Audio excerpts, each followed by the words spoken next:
चलो हवे संभावनानी अंदर आगळ एक्जाम्पल नंबर 18। तो 18 अंदर रकम तमारे जोवानी के एक खोखा में 1 થી 90 सुधीनी संख्याओं लखेली 90 गोल तकतीओ छे। एक खोखानी अंदर 1 થી 90 सुधीनी संख्याओं लखेली अलग अलग तकतीओ पड़ेली छे। एटले अर्थ शुं थयो कि एक खोखानी अंदर कुल तकतीओ केटली थई 90।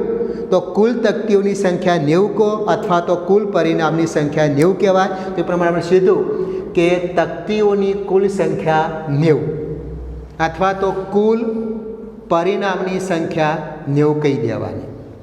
हवे एक खोखामांथी एक गोल तकती आपणे बहार काढवामां आवे छे तो एमांथी आपणे 3 अलग अलग परिणाम शोधवाना छे। हवे पहेलुं छे 2 अंकनी संख्या होय। पहलू परिणाम 2 अंकनी संख्या तो 1 થી 90 1 2 3 4 5 6 7 8 અને 9 आ बधामां 1 अंक आव्यो। पछी 10 11 12 થી 90 सुधीमां केटला अंको थया 2 थया।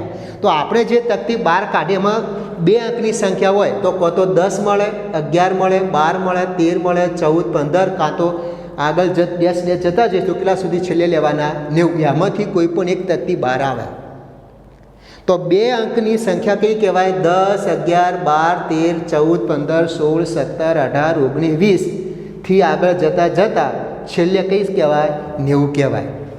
આ તમારી 2 અંકની સંખ્યા થઈ।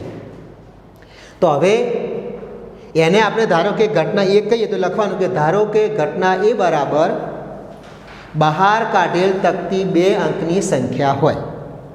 हवे आपणे 2 अंकनी संख्याओ लीधी एक गणवानी के एमां 1 થી 9 1 अंकनी छे तो कुल केटली हती 90।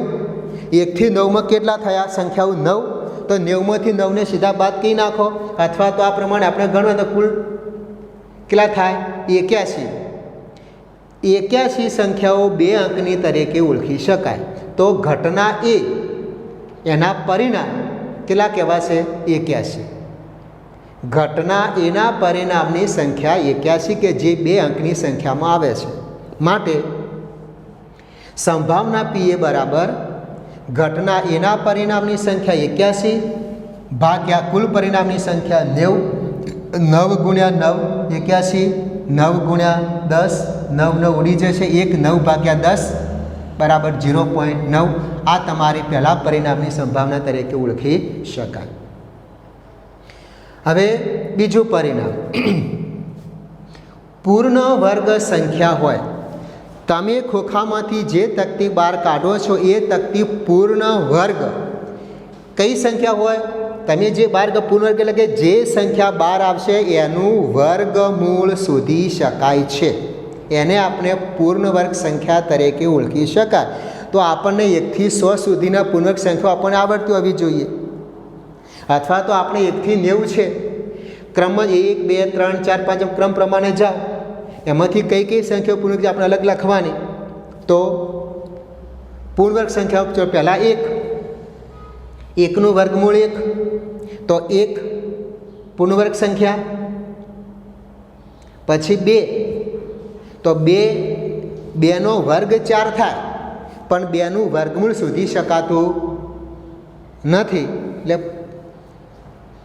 2 પૂર્ણवर्ग સંખ્યામાં આવશે નહીં। એ પ્રમાણે 3 પણ નહીં આવે તો સીધી આપણે કઈ આવશે 4 1 પછી 4 ચલો એના પછી 9 16 25 36 49 64 અને 81।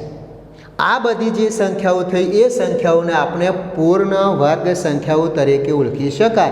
तो ये तमारे गणी काढो केटली थाय छे 9 ए पूर्ण वर्ग संख्याओं 9 मळे छे। तो हवे आने आपणे घटना बी को तो धारो के घटना बी बराबर बहार काढेल तकती पूर्ण वर्ग संख्या होय।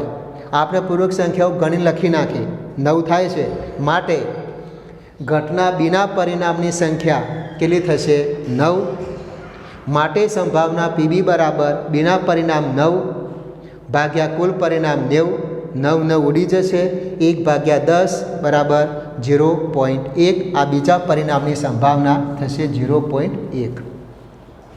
હવે એની અંદર ત્રીજું પરિણામ કયું કે છે 5 વડે વિભાજ્ય 5 વડે સંખ્યાને ભાગી શકાય, એને વિભાજ્ય તરીકે ઓળખી શકાય. તો 1 થી 90ની અંદર કઈ કઈ સંખ્યાઓ કે જેને 5 અથવા 5નો ઘડિયા પ્રમાણ જતા રહો, 90 સુધી જવાનું છે આપણે. તો પહેલાં 5 એકા 5, 5 દુ 10, 5 તરી 15, 5 ચોક 20 એ પ્રમાણ જાઓ આગળ, અથવા 5 5 ઉમેરતા જાઓ. એ બધી 5 વડે વિભાજ્ય કહેવાય. તો કઈ કહેવાય? 5, 10, 15, 20, 25, 30, 35, 40, 45, 50, 60, 65, 70, 80, 85 અને 90 આ બધી 5 વડે ભાગી શકાય, વિભાજ્ય છે. તો આ કુલ સંખ્યાઓ ગણો તો કેટલી થાય છે? 18. હવે ત્રીજું પરિણામ છે ને આપણે ઘટના શીખો. તો ધારો કે ઘટના સી બરાબર બહાર કાઢેલ તકતી 5 વડે વિભાજ્ય હોય. આપણે ઉપર સંખ્યાઓ પણ લખી નાખી, ગણી પણ કાઢી, 18 છે. તો ઘટના સીના પરિણામની સંખ્યા કેટલી થાય? 18. માટે સંભાવના પીસી બરાબર સીના પરિણામની સંખ્યા 18 ભાગ્યા કુલ પરિણામની સંખ્યા 90. 18 ગુણ્યા 1, 18 ગુણ્યા 5, 18 ઉડી જાય, 1 ભાગ્યા 5 આ તમારા ત્રીજા પરિણામની સંભાવના તરીકે ઓળખી શકાય. એટલે આ રીતે એક્ઝામ્પલ નંબર 18 આપણે યાદ રાખવાનો છે. હવે તમારે એક્ઝામ્પલ નંબર 17 એ હોમવર્કની અંદર કરી દેવાનું. તો એક્ઝામ્પલ 17ની અંદર રકમ આપણે જોઈ લઈએ. 20 વીજળીના ગોળાઓનો જથ્થો, એક આખો ગોળાઓનો જથ્થો પડ્યો છે 20. તો એ તમારા ગોળાઓની કુલ સંખ્યા 20 એટલે કુલ પરિણામ તરીકે યાદ રાખી દેવાના. જથ્થામાં રહેલ ગોળાઓની સંખ્યા લખો અથવા ગોળાઓની કુલ સંખ્યા બોલો કે પરિણામની કુલ સંખ્યા બોલો. કેટલા કહેવાય? 20 ગોળા છે. એમાંથી 4 ખામીયુક્ત ગોળા ધરાવે છે. એ જે 20 ગોળા છે એ 20 ગોળામાંથી 4 ગોળા કેવા છે? ખામીયુક્ત છે, ખામીવાળા કહેવાય. તો ખામીવાળા ગોળા કેટલા કહેવાય? 4. તો એની અંદર ખામી રહિત અથવા ખામી વગરના, તો ખામી વગરના ગોળા શોધવા હોય તો 20માંથી 4ને બાદ કરો તો કેટલા કહેવાય? 16. એટલે કુલ ગોળા 20, એમાંથી 4 ગોળા ખામીવાળા અને 16 ગોળા ખામી વગરના થયા. હવે આ જથ્થામાંથી એક ગોળો યાદચ્છિક રીતે કાઢવામાં આવે છે. આ ગોળો ખામીયુક્ત હોય. તમે જે ગોળો બહાર કાઢો છે એ ગોળો કેવો છે? ખામીવાળો, ખામીયુક્ત છે. એની સંભાવના શોધવાની છે. તો તમારે ઘટના એ ખોલવાની. બહાર કાઢેલ ગોળો ખામીયુક્ત છે. અંદર જોવાનું કે ખામીવાળા ગોળા કેટલા છે? 4. તો એના પરિણામ કેટલા થાય? 4. તો 4 ભાગ્યા 20 લખો એને ઘટના એકો. તો પીએ બરાબર 4 ભાગ્યા 20, 4 4 ઉડી જાય, છેદમાં 5 વધે, 1 ભાગ્યા 5 એ તમારો જવાબમાં આવશે. એ પ્રમાણે આપણું આખું લખીને પૂરું કરવાનું કે એટલે ખામીયુક્ત ગોળાની સંભાવના કેટલી થાય? 1 ભાગ્યા 5. પછી આમાં બીજો ભાગ આપેલો છે. એમાં શું કહે છે કે તમે જે એક ગોળો બહાર કાઢેલો છે ને, 20માંથી એક ગોળો આપણે બહાર કાઢ્યો, એ ખામીયુક્ત નથી, એટલે ખામી વગરનો છે અને તેનો પાછો મૂકવામાં પણ નથી આવ્યો. આની અંદર પાછો મૂકતા પણ નથી. હવે શું થશે કે જે જથ્થો છે એ જથ્થામાંથી ગોળાની એક સંખ્યા ઘટશે, એક ગોળો ઓછો થશે. કેમ કે એની અંદર પાછો મૂકવામાં આવતો નથી. એટલે તમારે શું થશે? પહેલાં જે કુલ ગોળા કેટલા હતા? 20. હવે બીજી વખતે તમારા કુલ ગોળા કેટલા થઈ જશે? 19 થઈ જશે. કેમ કે જે પેલો ગોળો કાઢ્યો તો એ અંદર મૂકવામાં આવતો નથી. માટે કુલ ગોળાની સંખ્યા કેટલી થાય? 19. અને કયો હતો? ખામીયુક્ત નથી, ખામી વગરનો હતો. તો પહેલાં ખામી વગરના કેટલા હતા? 16. પેલો બહાર કાઢ્યો પણ એને અંદર મૂકતા નથી. તો હવે તમારા ખામી વગરના ગોળા કેટલા વધ્યા? 15 વધ્યા. કુલ ગોળા 19 થયા, ખામી વગરના 15 થયા. તો આપણે સંભાવના શોધો કે ખામીયુક્ત ન હોય, ખામી વગરનો, એને આપણે ઘટના બી કહો. તો પેલા કેટલા? 15, કુલ કેટલા? ગોળા 19.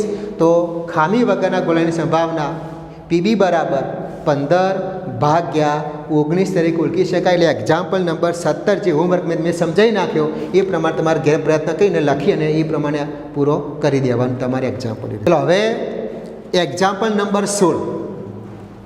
તો એક્ઝામ્પલ 16 એની રકમ છે ખામીવાળી 12 પેન આકસ્મિક રીતે 132 સારી પેનની સાથે ભળી ગઈ છે. આમાં બે પેનો છે, સારી પણ પેન છે અને ખરાબ પણ પેન. બે અલગ અલગ સંખ્યા, એ બંને પેનો ભેગી કરી દેવાની, આખો જથ્થો ભેગો કરી દેવાનો. તો ખામીવાળી પેન આપણે લખીએ, ખામીવાળી પેન કેટલી છે? 12. સારી પેન 132. આ પ્રમાણે પેનની સંખ્યા. ખામીવાળી પેન 12 છે, સારી પેન 132 છે. આ બંને પેનો એકબીજામાં ભળી જાય છે, ભેગી થઈ જાય છે, આખો જથ્થો એક થઈ જાય છે. તો આપણે આ પેનની કુલ સંખ્યા લખવાની. આ બેનો શું થઈ જાય? સરવાળો. તો એ લખીએ કે જથ્થામાં રહેલ કુલ પેનની સંખ્યા બરાબર 12 + 132 કેટલા થશે? 144. આ તમારા કુલ પરિણામ તરીકે યાદ રાખો, અથવા તો કુલ પેનની સંખ્યા તરીકે યાદ રાખવાના. એટલે 144 કઈ જગ્યાએ આવે? છેદની અંદર આવે. હવે આગળ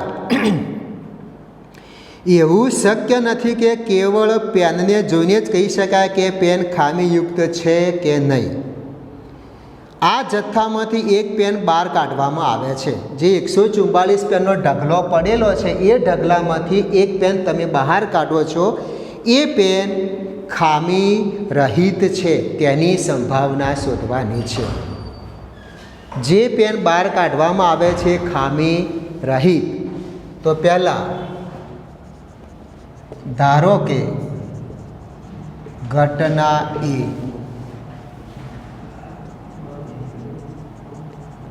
બહાર કાઢેલ પેન ખામી રહિત એટલે સારી પેન છે એમ કહી શકાય. એને આપણે ઘટના એ કીધું. સારી પેન ખામી રહિત, ખામી વગરની. તો અહીંથી આપણે જુઓ કે સારી પેન કેટલી છે? 132. તો આ ઘટના એ થયેલ, એના પરિણામ કેટલા કહેવાય? 132 કહેવાય. માટે ઘટના એના પરિણામની સંખ્યા બરાબર 132 લખવાની. ચલો, માટે સંભાવના પીએ બરાબર ઘટના એના પરિણામની સંખ્યા 132 ભાગ્યા કુલ પરિણામની સંખ્યા 144. 132 11 × 12, 144 12 × 12, 12 ઉડી જાય, 11/12. આ તમારી સંભાવના ખામી વગરની પેન અથવા ખામી રહિત પેન અથવા સારી પેનની સંભાવના તરીકે ઓળખી શકાય. તો આ રીતે એક્ઝામ્પલ 16 આપણે યાદ રાખવાનો. માત્ર તમારે કુલ પરિણામ યાદ રાખો, ઘટના એ ધારવાનું, એના પરિણામ એ લખવાના, પછી સીધું સૂત્ર, ઘટનાના પરિણામ અંશમાં આવશે અને કુલ પરિણામ કેવો જશે? છેદમાં. અને એ પ્રમાણે એની ગણતરી કરી શકાય. ચલો, હવે એના પછી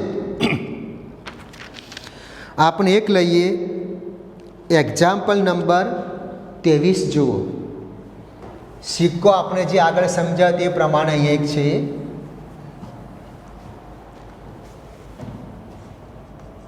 એક્ઝામ્પલ નંબર 23માં એક રમતમાં 1 રૂપિયાના સિક્કાને 3 વાર ઉછાળવાનો છે. સિક્કો એક બાજુ છાપ હોય ને એક બાજુ કાંટો હોય. છાપ માટે H, કાંટા માટે T. આગળ આપણે સમજાવ્યું કે સિક્કાને એક વાર ઉછાળવા તો કેટલા પરિણામ? 2 વખત ઉછાળો કેટલા પરિણામ? 3 વખત ઉછાળો તો કેટલા પરિણામ આવે? 1 વખત ઉછાળો તો 2, 2 વખત ઉછાળો તો 4, 3 વખત ઉછાળો તો 8. એ પરિણામ અહીંયા અલગ અલગ સુધી આપણે લખવાના અને પછી આમાંથી આપણે યાદ રાખવાનું કે જે પરિણામ શોધવાનું એ પ્રમાણે. તો હવે સિક્કાને 3 વાર ઉછાળવાનો છે અને તેના પરિણામ દરેક વખતે નોંધવાના છે. તો પહેલાં તો આપણે એમ કહીએ કે અમે લખીએ કે સિક્કાને 3 વાર ઉછાળતા મળતા પરિણામની સંખ્યા. આપણે સૂત્ર લખ્યું હતું 2n ઘાત 2 ઘાત બરાબર 8, અથવા તો યાદ રાખો સીધે 8 લખી નાખો. સિક્કાને 3 વાર ઉછાળવામાં આવે છે તો એના કુલ પરિણામ કેટલા મળે છે? 8 મળે છે.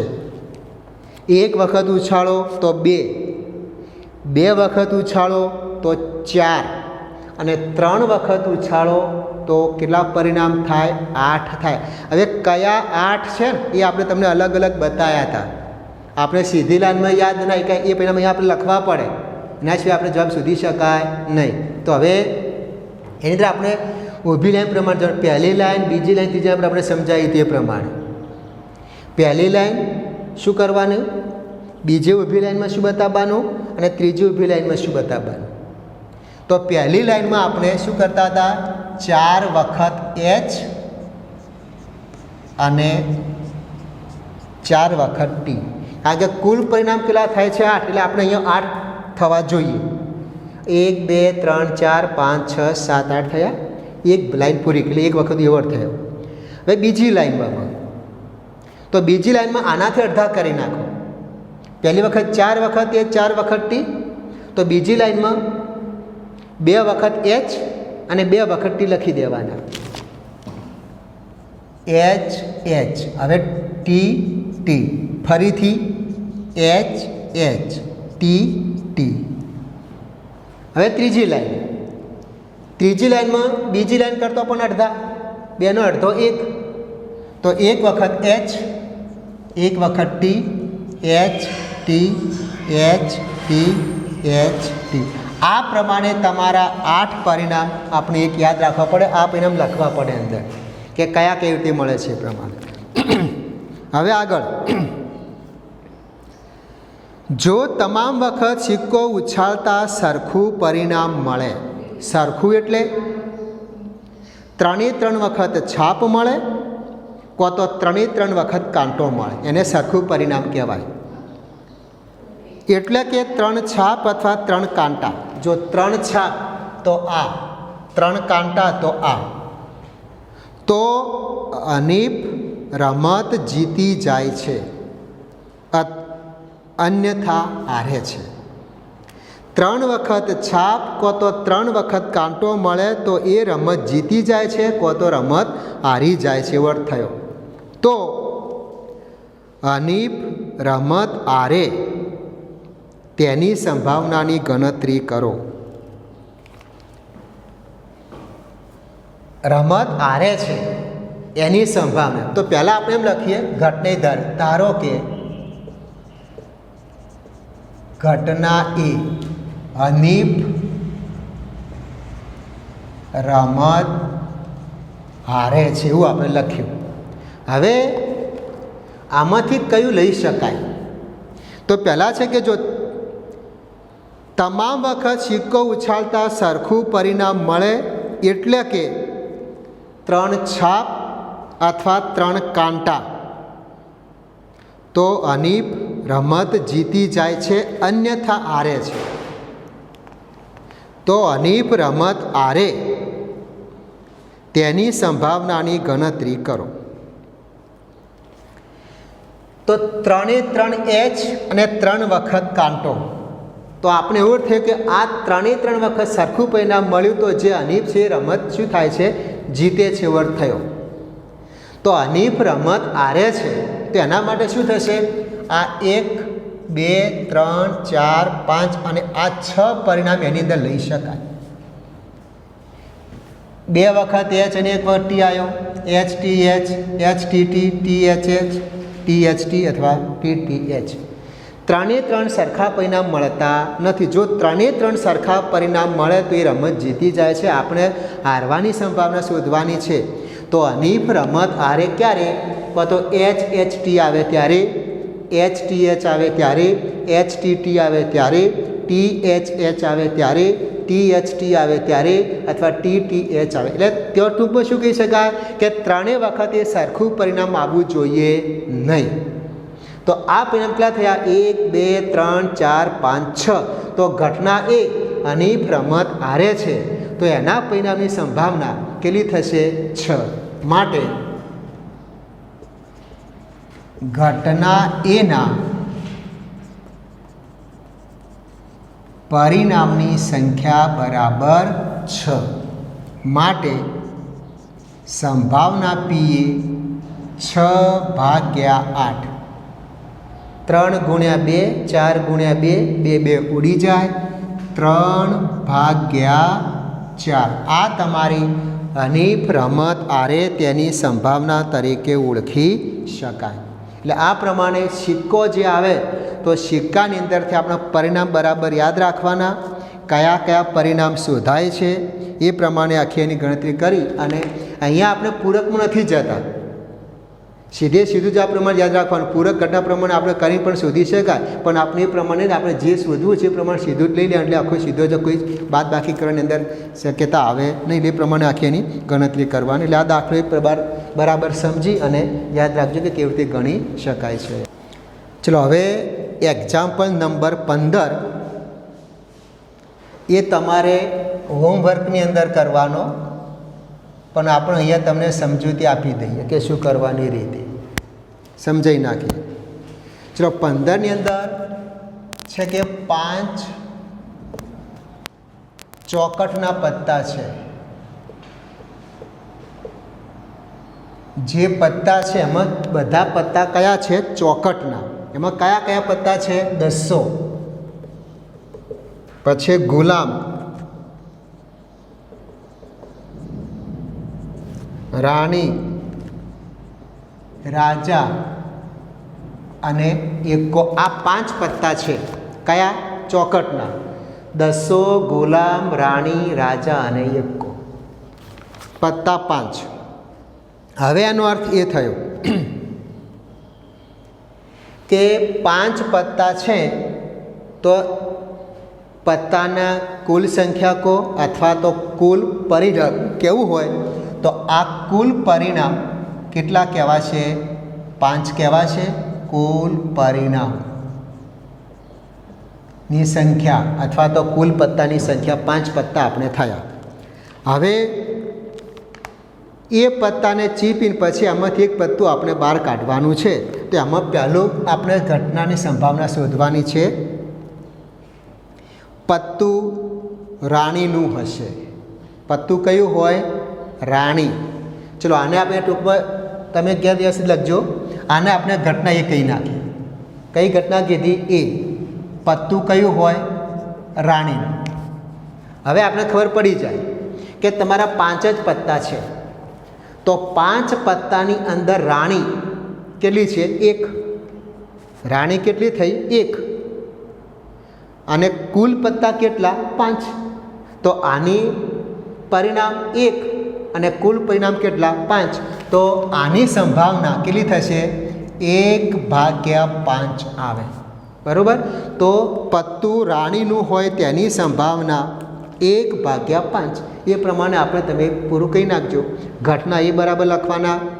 ઘટના એ પસંદ કરેલ પત્તું રાણીનું હોય માટે ઘટના એના પરિણામની સંખ્યા 1 માટે સંભાવના પી એ બરાબર એના પરિણામની સંખ્યા ભાગ્યા કુલ પરિણામની સંખ્યા બરાબર 1/5. આ પહેલાં પરિણામની સંભાવના. પછી એની અંદર બીજું છે, જો રાણીને કાઢીને એક બાજુએ મૂકવામાં આવે. હવે એ બરાબર સમજો. આ જે રાણી છે આ રાણીને અહીંથી કાઢી અને બહાર મૂકી દેવામાં આવે છે. રાણીને કાઢીને એક બાજુએ મૂકવામાં આવે અને બીજું પત્તું ખેંચવામાં આવે તો એમાં એકો હોય એની સંભાવના અને રાણી હોય તેની સંભાવના કેટલી. અહીંયા સમજવાનું કે પહેલાં 5 પત્તા હતા, એ 5 પત્તામાંથી આ રાણીને કાઢીને એક બાજુ મૂકી દીધી, એટલે અહીંથી રાણી જતી રહી. તો હવે કયા પત્તા વધ્યા? 200, ગુલામ, રાજા અને એકો. કારણ કે રાણીને બહાર મૂકી દીધી. તો એ વખતે હવે અહીંયા શું થશે કે તમારા કુલ પરિણામ કેટલા થઈ ગયા? 4 થઈ ગયા. કારણ કે રાણીને એક બાજુ મૂકવામાં આવે છે ને પછી એમાંથી પત્તું ખેંચવામાં આવે છે. તો તમારા કુલ પત્તા 4 અથવા કુલ પરિણામ 4 થયા. હવે એમાંથી આપણે સંભાવના શોધવાની છે કે એકો હોય. એમાં 2 ભાગ છે. ચલો એને આપણે બી કહીએ. કયો હોય? એકો હોય. જે 12 પત્તું કાઢો છો એકો, તો અહીંયા જોવાનું એકો કેટલો હોય? 1 જ છે. તો આ બી, એના પરિણામ કેટલા કહેવાય? 1. કુલ કેટલા થયા? 4. તો આની સંભાવના શું થશે? પીબી બરાબર 1/4. તો એકો હોય તેની સંભાવના કેટલી થશે? 1/4. અને એની અંદર બીજું છે રાણી હોય તેની સંભાવના કેટલી? રાણી હોય, આની અંદર સમજવાનું છે. પહેલાં શું કર્યું? રાણીને 12 બાજુએ મૂકી દીધી, પછી આમાંથી કોઈ એક પત્તું કાઢવાનું, એની સંભાવના શોધવાની છે. તો હવે આપણે અહીંયા બીજું કહે છે કે રાણી હોય તેની સંભાવના સી. રાણી હોય તો હવે રાણીને તો આપણે બહાર કાઢી મૂકી છે, તો આ પત્તામાં રાણી દેખાતી નથી. ને કેવી ઘટના કહેવાય? અશક્ય ઘટના કહેવાય. અશક્ય ઘટનાની સંભાવના કેટલી કહેવાય? 0. અથવા તેમ પણ કહેવાય કે આ સી છે, તો સંભાવના પીસી બરાબર સીના પરિણામની સંખ્યા 0, કુલ પરિણામ 4 બરાબર 0. આ પ્રમાણે એની ગણતરી કરી શકાય. તો હવે સંભાવનાની અંદર આપણે બધા જ દાખલા જોઈ લીધા. બાકીના તમે હોમવર્કની અંદર પણ આપ્યા, બાજુના થોડાક જોઈ નાખજો. માત્ર એક જ સૂત્ર યાદ રાખવાનું છે કે કોઈપણ સમય પીએ બરાબર ઘટના એના પરિણામની સંખ્યા ભાગ્યા કુલ પરિણામની સંખ્યા, આટલું યાદ રાખી અને એની ગણતરી કરવા માટે સંભાવના દરેકે દરેક વિદ્યા બરાબર પ્રયત્ન કરવાનો. એક જ સૂત્ર પ્રમાણે છે. ચેપ્ટર સહેલું પણ પડશે. ખાલી સિક્કો, પત્તું અને પાસા, આ 3 બાબતોમાં સમજવાની છે અને એ પ્રમાણે યાદ રાખી અને તમે દાખલા એક્ઝામ્પલ બરાબર તૈયાર કરજો. હવે આ પ્રકરણ આપણે અહીંથી પૂરું કરીએ છીએ.